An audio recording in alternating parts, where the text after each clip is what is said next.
Thank you so much to Khenpo for this extremely interesting and thought-provoking talk. I know I have many, many questions myself percolating in my own mind, and I'm sure all of you do as well. So I see a hand over here, yes. Okay. Oh, thank you. First of all, I want to thank you for a lovely talk and for coming here. You emphasize the importance of people developing compassion, and I wanted to ask you what you feel prevents people from developing compassion. What are the roadblocks for developing compassion? Generating compassion and altruism, it's mainly a mental activity. We should help all beings on this earth who have no one to rely on. There was once a very ordinary woman in Singapore. Throughout her whole life, she helped beings who were suffering. She lived to the age of 113. Her name was Shuje. She said, "The earth is my home, and helping those without support is my responsibility." Even though she was just an ordinary woman, these words are truly moving. Whether human or other beings, everyone wants to be free from suffering and find happiness. So having an altruistic mind is extremely important for all of us. You are from Larung, Serta.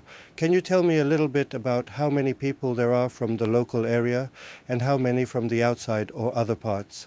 And the second question is about the Rime movement of Tibetan Buddhism. There were no different schools when Buddhism first entered Tibet. It has taken root in Tibet for about 1500 years, and different schools have been initiated since then. Through the Rime movement, Buddhism has been propagated broadly in the world. But I'm confused about what you discussed earlier. You mentioned 4 major traditions and Bonpo. If we follow the Rime spirit, since Bonpo does not belong to Buddhism, how should we understand this? The first question. Right now in our Larungar, according to government statistics, the monks and nuns number around 6,000 or more. There are also some people from other places and some who aren't counted in the statistics, because there's a lot of coming and going, especially during Dharma assemblies. Many people gather, but we've never done a real count. That's the first question. The so-called Rime doesn't mean Nyingma and Gelug or Buddhism and Bon are all the same. What I mean by Rime is mainly, for example, if I'm Gelugpa, I should uphold the Gelug view.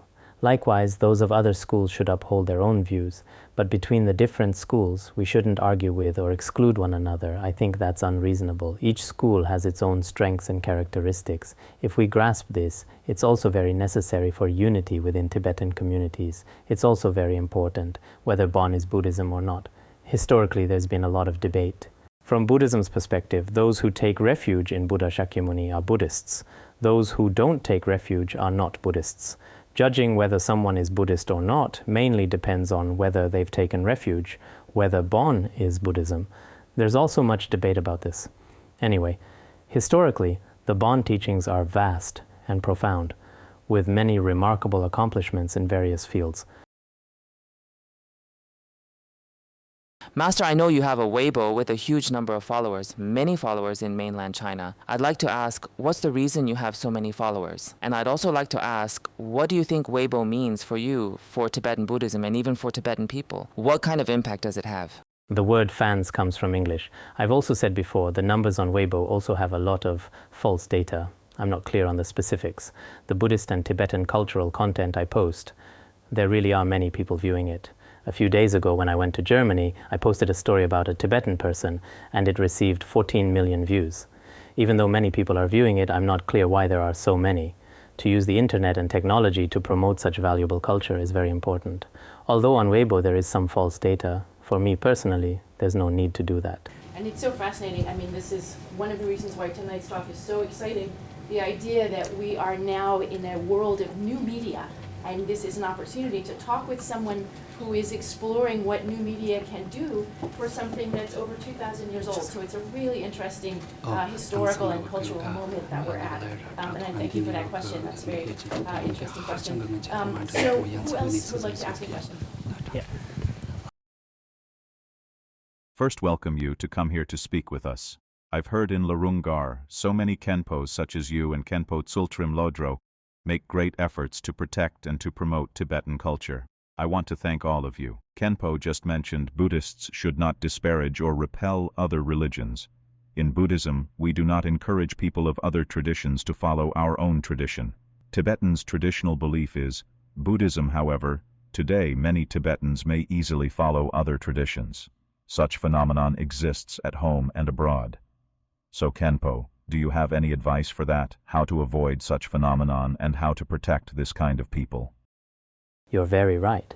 On one hand, we should understand world trends and both religious and non-religious cultures. An inclusive mindset is very important. On the other hand, as I just said, different schools shouldn't try to control one another. For example, Gelug, Nyingma, and other schools, we shouldn't control one another. Just like in empowerments, when we throw flowers to determine our deity, it's all based on one's own karmic connection. Tibetan young people should preserve their own people's language, script, dress, and customs. We can't let these be assimilated. Holding to one's own path is very important. His Holiness, Jigme Phuntsok's last teaching was, "Don't abandon your own path, don't disturb others' minds." This is an extremely profound teaching. If you know the preciousness of Tibetan culture and the value of Tibetan Buddhism and study it deeply, I think it can never be assimilated. If you don't truly understand it, even if not now, eventually it will be assimilated.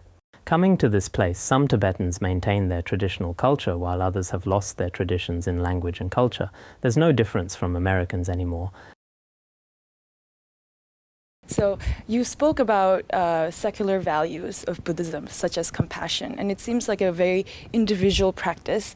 But I'm wondering specifically with the Rime movement, since it's such a rich history of the process it's taken, and it's a lot about understanding and creating dialogue. And I'm wondering if that could also be a contribution Tibetan Buddhism can make to the modern world in solving very difficult challenges in the secular public life, in terms of war, politics, things like that. So what do you think we can learn from the Rime movement in the process, not necessarily the content of Buddhism, but rather the process of creating more understanding in the world? Thank you. Her question is, what does Rime mean for relations between nations and cultures? In today's era, we advocate a global village, whether economics, politics, or democracy, basically everything is globalized. Buddhists shouldn't be showing off their realization, but should use various methods to learn more broadly. This is true Rime.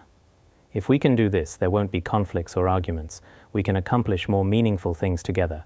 For this life and future lives' happiness, temporary and ultimate happiness, it's very necessary. So I think in the entire world in the 22nd and 23rd centuries to come, Rime will have an even broader influence.